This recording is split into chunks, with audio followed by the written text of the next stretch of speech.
नमस्कार दोस्तों। हम लोगों ने आईपीओ के बारे में पहले भी एक वीडियो बनाया था जिसमें आईपीओ की बेसिक सी जानकारी दी गई थी। आज के वीडियो में हम बात करेंगे कि आईपीओ की जर्नी कैसे होती है। यानी हम लोगों को ये पता होना चाहिए कि आईपीओ कंपनी जब लाती है तो उसमें क्या क्या प्रोसेस इन्वॉल्व होते हैं। ऐसा नहीं है कि कंपनी सीधी कंपनी ने अपना उसका मन किया और उसने सीधा शेयर स्टॉक एक्सचेंज पे डाल दिए लिस्ट करने के लिए, या फिर उसने पब्लिक के सामने ऑफर कर दिया कि हमको आईपीओ लेके आना है। उसके लिए बहुत सारे अलग अलग चरण होते हैं, या बोलते हैं कि अलग अलग तरीके होते हैं। उन तरीकों के बारे में आज हम छोटा छोटा आइडिया लेंगे ताकि आपको आइडिया रहे, क्योंकि वही सेम टर्म्स आपको जब आपका आईपीओ का डीआरएच भी निकलता है या जब आप आईपीओ का निकलता है सब्सक्रिप्शन के लिए, तब आपको उसको देखने को मिलेगा। तो आप उससे समझ पाएँ कि आईपीओ कैसा है, किस पर्पज़ के लिए है, और आपको कैसे इसमें अपना जो इन्वेस्टमेंट है वो बेहतर बनाना है।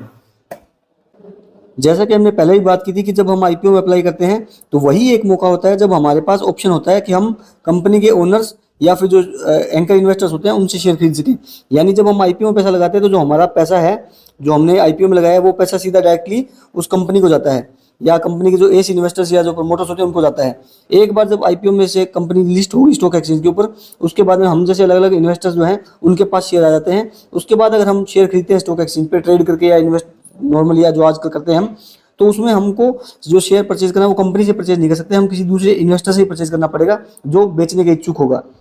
लेकिन कोई भी कंपनी आईपीओ लेके आती है अपने जनरल पब्लिक के लिए, और जब वो प्राइवेट लिमिटेड से आईपीओ के होने के बाद में जब वो लिमिटेड कंपनी बनती है, यानी जिसमें शेयर होल्डिंग जो है रिटेलर्स इन्वेस्टर्स की या बाकी पब्लिक की भी बढ़ जाती है, क्योंकि सेबी का एक रूल है कि किसी भी प्राइवेट कंपनी को जो अगर लिस्टेड होना है तो उसमें 25% मिनिमम जो शेयर होल्डर वो है वो नॉर्मल पब्लिक होनी चाहिए। तो इसलिए आईपीओ के बाद में सिर्फ 75% मैक्सिमम जो है प्रमोटर्स अपने पास स्टेक रख सकते हैं किसी भी कंपनी का। तो जब कंपनी आईपीओ लेके आती है तो आईपीओ लाने से पहले उसको कुछ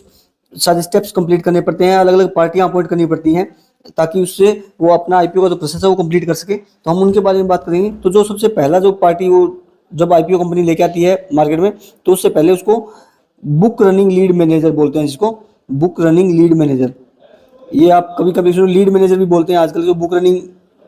शब्द नहीं याद करते, आप लीड मैनेजर भी इसको कभी ना कभी देखोगे अगर आप आईपीओ में अप्लाई करोगे तो ये लीड मैनेजर अपॉइंट करना पड़ता है। और ये लीड मैनेजर क्या होता है कि इंडिविजुअल्स होते हैं या आदमी होते हैं या फर्म्स होती हैं जो जिनको कंपनी अपॉइंट करती है, और वो जो मैनेजर्स होते हैं वो चेक करते हैं जो कंपनी का आईपीओ का डीआरएचपी जो निकलता है, वो डीआरएचपी को और कंपनी की जो कंडीशंस है उसको चेक करते हैं, और उसको चेक करने के बाद चेक सर्टिफाई करते हैं कि वो जो सेबी के कंप्लायंस के हिसाब से और जो बाकी इसकी फॉर्मेलिटीज़ हैं, या फिर जो इशू होने से पहले और इशू होने के बाद में जो भी एक्टिविटी है, वो सब जो सेबी की जो गाइडलाइंस है उसके हिसाब से भी कंप्लीट हो, वो सब काम चेक करना इनका होता है। मतलब एज ऑडिटर टाइप काम करते हैं, ये सब कुछ देखते हैं ये कि सब कुछ सही चल रहा है या नहीं चल रहा है। उसके बाद कंपनी को बैंकर्स इशू करना पड़ता है,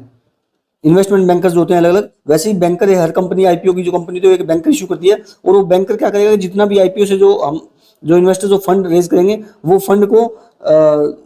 रिसीव करना उस बैंक में रिसीव होगा, और रिसीव होने के बाद में वो वापस कंपनी को जाएगा, और जिन इन्वेस्टर्स को आईपीओ अलॉट नहीं हुआ या सक्सेसफुल नहीं हो पाएंगे तो उनको वापस रिफंड करने का काम भी उसी बैंक के थ्रू होगा। तो जो सारे फंडिंग से रिलेटेड जितनी भी फाइनेंशियल एक्टिविटी होगी वो बैंकर्स करेंगे।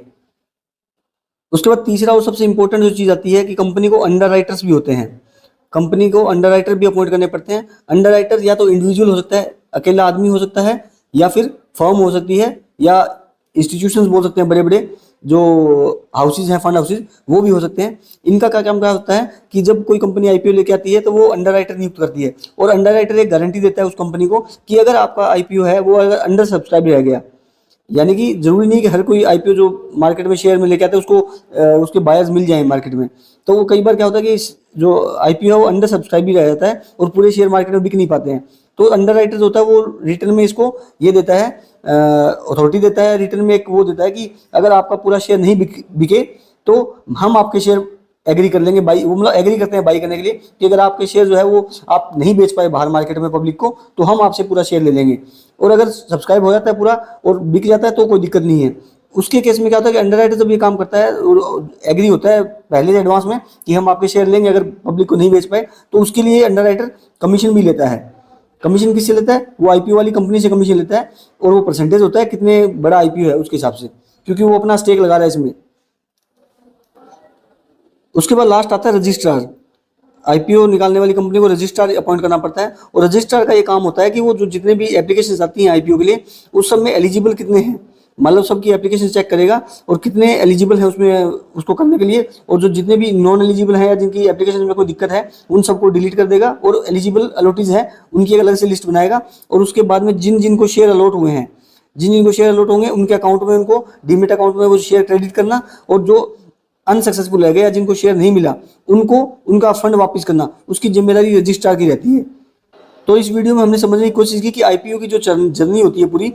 इसमें जो 4 इंपॉर्टेंट टर्म्स होते हैं, 4 इंपॉर्टेंट जो स्टेप्स होते हैं वो हमने समझने की कोशिश की। और उम्मीद है कि इससे आपको आईपीओ का थोड़ा फेयर आइडिया लगा होगा कि आईपीओ कैसे काम करता है मार्केट के अंदर, और कंपनी जब लेके आती है तो किस किस प्रोसेस से गुजरना पड़ता है उसको। तो अगर आपको हमारा कंटेंट पसंद आया तो इसी तरह हमारे चैनल के साथ में बने रहें।